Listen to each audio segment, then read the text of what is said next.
C'est un tournant capital dans la guerre en Ukraine, mais un tournant qui ne plaît pas, mais alors pas du tout à la Russie, et la France pourrait en plus s'en mêler. Salut, c'est Hugo, voici les actualités du jour. Alors, depuis l'invasion de l'Ukraine par la Russie le 24 février 2022, ça fait quasiment un an, les pays occidentaux, que ce soit les pays de l'Union Européenne, les États-Unis, etc., se sont mobilisés massivement pour aider l'Ukraine, à coup de sanctions contre la Russie, à coup d'aide financière pour l'Ukraine, de livraison d'armes, de munitions, de lance-missiles ou autres. Depuis quelques mois, l'Ukraine réclame autre chose pour tenter de reconquérir des territoires désormais contrôlés par la Russie à l'est du pays. Ce que réclame l'Ukraine, ce sont des chars de combat lourds et c'est un tournant absolument crucial. En fait, contrairement aux chars de combat légers qui servent en général plutôt à défendre, les chars de combat lourds sont des chars beaucoup plus puissants à visée tout simplement offensive.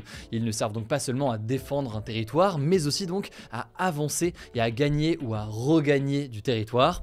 Ils peuvent par exemple rouler et tirer en même temps, aller en vitesse de pointe à près de 70 km/h pour les plus rapides. Ils possèdent aussi un blindage lourd, ce qui le rend donc résistant aux missiles et aux autres lance-roquettes qui pourraient être lancés en face. Et si je vous en parle aujourd'hui, c'est pas par passion pour les armes, j'y connais pas grand chose et on s'est basé du coup sur les travaux de spécialistes sur le sujet, non. Si je vous en parle aujourd'hui, c'est parce que ce mercredi, on a assisté à un événement très important. L'Allemagne a donné son feu vert pour des premières livraisons de chars lourds à l'Ukraine, des chars donc qui pourraient permettre à l'Ukraine de tenter de regagner du terrain. Plus précisément, l'Allemagne va livrer 14 de ces chars, le modèle s'appelle les chars Léopard 2, et en plus d'en livrer elle-même directement, l'Allemagne a autorisé les autres pays qui lui ont acheté des chars Léopard à en livrer eux aussi à l'Ukraine.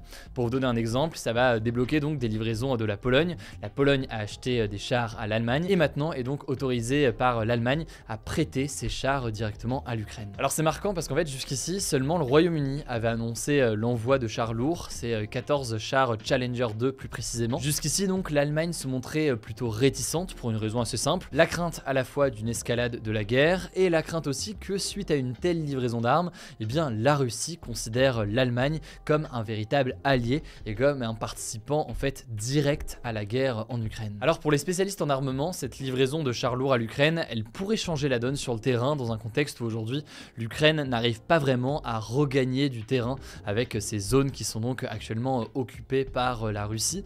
Elle a pas mal de mal en fait depuis la rentrée et donc tout cela pourrait donc l'aider à regagner du terrain. Bon, cela dit, les spécialistes du sujet expliquent aussi que pour que ces envois de chars changent vraiment la donne, il faudrait livrer à l'Ukraine une grosse quantité de chars, au moins plus d'une centaine. Faut donc voir dans quelle mesure va y avoir un effet boule de neige dans les livraisons avec des pays occidentaux confiants à l'idée de livrer comme ça des chars à l'Ukraine. Et justement, une grosse annonce a déjà suivi cette annonce allemande. Elle est venue ce mercredi soir du président américain Joe Biden. Il a affirmé que les États-Unis allaient fournir dans les prochains jours 31 de leurs chars de combat, appelés les chars Abrams. Mais alors, qu'en est-il de la France? Là aussi, forcément, le débat est très présent, car oui, la France possède des chars lourds, dernier cri que nous fabriquons nous-mêmes. Les chars dont on parle ici s'appellent les Charles Leclerc, évidemment à ne pas confondre avec le pilote de F1. Alors le président français Emmanuel Macron a affirmé ce dimanche au cours d'une conférence de presse avec le chancelier allemand Olaf Scholz que rien n'était exclu, mais aujourd'hui il y a plusieurs points de blocage qui rendent la France assez réticente. Déjà, première chose, ce que soulignent plusieurs spécialistes, c'est que les chars Leclerc français ne sont pas forcément adaptés à la situation.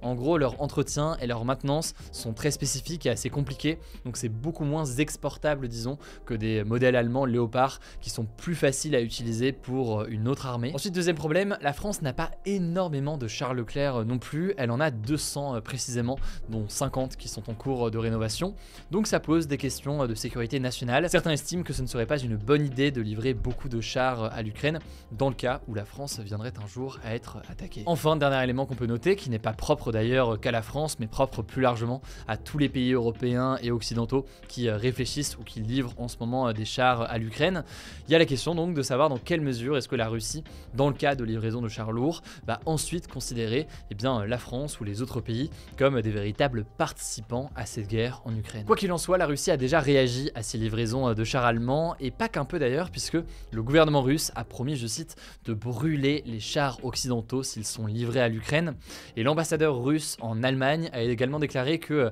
ça ouvrait, je cite, un nouveau niveau de confrontation, et tout cela toujours selon lui persuadait la Russie que les occidentaux n'étaient pas ouverts à une une solution diplomatique à la guerre. Bref, voilà donc pour les éléments de débat sur ce sujet-là. En tout cas, ce que ça montre, c'est une dépendance toujours plus forte de l'Ukraine vis-à-vis des aides des pays occidentaux, évidemment beaucoup les États-Unis, mais aussi certains pays européens. On suivra tout ça évidemment avec beaucoup d'attention. Je laisse la parole à Blanche pour les actualités en bref. Merci Hugo et salut tout le monde. Première actu qui a aussi à voir avec l'Ukraine. Plusieurs hauts responsables ukrainiens, dont certains proches du président Volodymyr Zelensky, ont quitté leurs fonctions ce mardi après des révélations d'affaires de corruption faites par des médias ukrainiens. Ça concerne notamment le vice-ministre de la Défense. Alors parmi ces révélations, on peut citer des accusations de détournement de fonds, l'utilisation dans le cadre personnel de véhicules destinés à de l'aide humanitaire ou encore des vacances en Espagne alors que le pays est en guerre et que les départs à l'étranger sont interdits. En tout cas, face à ces révélations, Volodymyr Zelensky a décidé de renvoyer plus de 10 hauts responsables politiques, une décision qui a été saluée par la presse locale et internationale, mais aussi par les États-Unis. Deuxième actu, la Nouvelle-Zélande a officiellement un nouveau Premier ministre après la démission surprise la semaine dernière de Jacinda Ardern, qui avait estimé qu'elle n'avait plus assez d'énergie après 5 ans à son poste. Ce nouveau Premier ministre, c'est Chris Hipkins, et pour vous le présenter rapidement, il a 44 ans, c'est l'ancien ministre de l'Éducation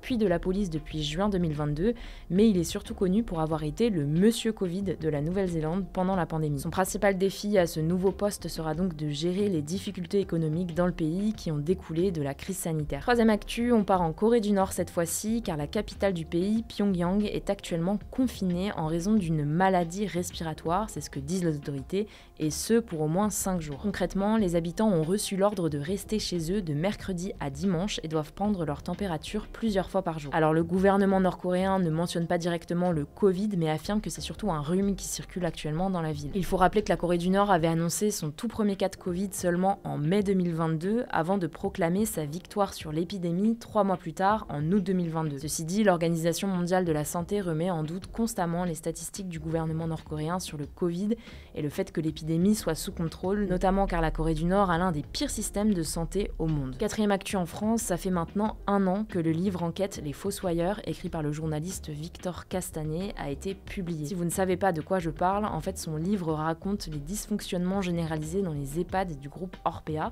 Les EHPAD, ce sont donc les établissements d'hébergement pour personnes âgées dépendantes. Il était notamment question de manipulation financière et de maltraitance des résidents. Et si je vous en reparle aujourd'hui, eh bien c'est qu'à l'occasion d'une nouvelle version de son livre ce mercredi, il a révélé les coulisses de son enquête, notamment les pressions qu'il a subies. Bon alors je vais pas rentrer dans tous les détails, mais il explique en gros qu'il y aurait eu des fuites de son livre avant la parution, alors qu'il était censé rester secret, mais aussi que certaines personnes auraient conseillé aux responsables d'Orpea de ne pas répondre à ces questions. Victor Castanet reproche aussi au gouvernement d'avoir voulu étouffer les révélations.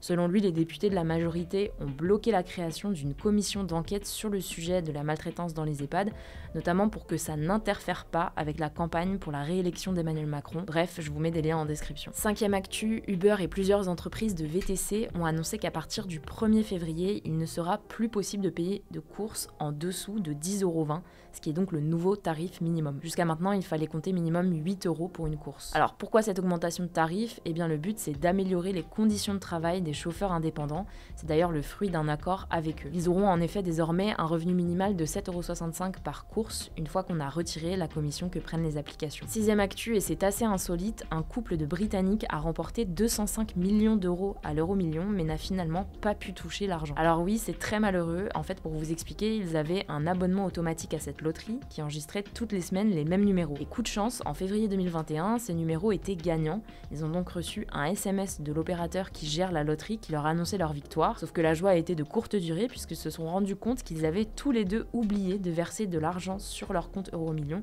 ce qui leur a empêché de payer et donc de valider ce ticket gagnant. Dernière actu culturelle, l'Académie des Césars a publié ce mercredi la liste officielle des nommés pour la 48e édition de la cérémonie qui récompense le cinéma français. Le record de nomination est tenu par L'Innocent, réalisé par Louis Garrel, qui a été nommé dans 11 catégories différentes. Il est suivi de près par La Nuit du 12 de Dominique Moll, qui compte 10 nominations. Bref, pour savoir qui remportera quelle récompense, rendez-vous le 24 février. Merci beaucoup Blanche. Alors il n'y avait pas de débat hier, mais il y a un débat aujourd'hui. La France doit-elle envoyer des chars lourds à l'Ukraine ? Ça se passe directement dans l'onglet communauté de cette chaîne YouTube. Pensez à vous abonner au passage, mais c'est pas encore le cas. Déjà pour vous, pour ne pas louper les vidéos suivantes, mais aussi pour nous soutenir. Je le rappelle aussi, ce format est aussi dispo en version podcast, donc donc sur Spotify, Deezer, Apple Podcast, je vais pas tous les citer. Vous tapez Hugo Décrypte, vous allez pouvoir le retrouver. Prenez soin de vous, prenez soin de nos proches, et puis je vous dis à demain pour une nouvelle vidéo.